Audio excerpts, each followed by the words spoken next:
Hello बच्चों, ये जो क्वेश्चन है जेईई मेंस 2026 का 23 जनवरी शिफ्ट 1 का क्वेश्चन आया था।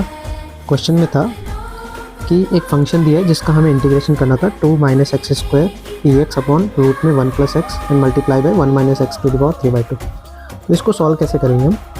जो न्यूमरेटर है 2 - एक्स स्क्वायर उसको हम लिख सकते हैं 1 - x square n plus 1 into e to the power x as it is रहेगा। डिनोमिनेटर में जो है 1 + रूट एक्स, ये सब कॉपी पेस्ट कर लेंगे। अगर यहाँ ध्यान दोगे तो आपको पता है e to the power x जब भी आता है तो हम क्लासिकल इंटीग्रेशन की तरफ जाते हैं। क्लासिकल इंटीग्रेशन बोलता है कि हमें एक फंक्शन देखना है और एक हमें उसका डिफरेंशिएशन देखना है। मैंने इसको स्प्लिट अप कर दिया, 1 - एक्स स्क्वायर वाले पार्ट को अलग कर दो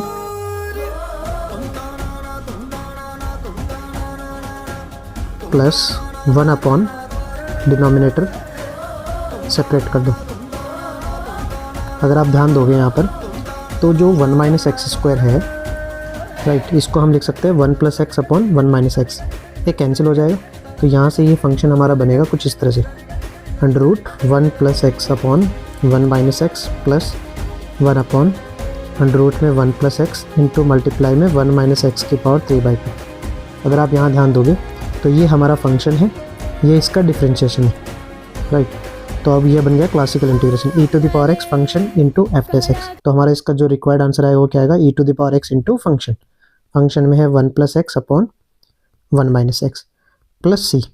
अब अगर c की कंडीशन निकालनी है तो उन्होंने एक कंडीशन दी थी f(0 = 0)। तो अगर यहाँ पर @x = 0 पे y की वैल्यू 0 पुट करोगे तो हमारा जो आंसर आएगा वो क्या आएगा? c = -1। और अगर c को -1 यहाँ पुट कर दोगे और हम इजीली उसका f(1/2) की वैल्यू निकाल सकते हो। जैसे f(1/2) पुट करोगे तो हमारा फाइनल जो आंसर आएगा वो कितना आएगा? √3e - 1।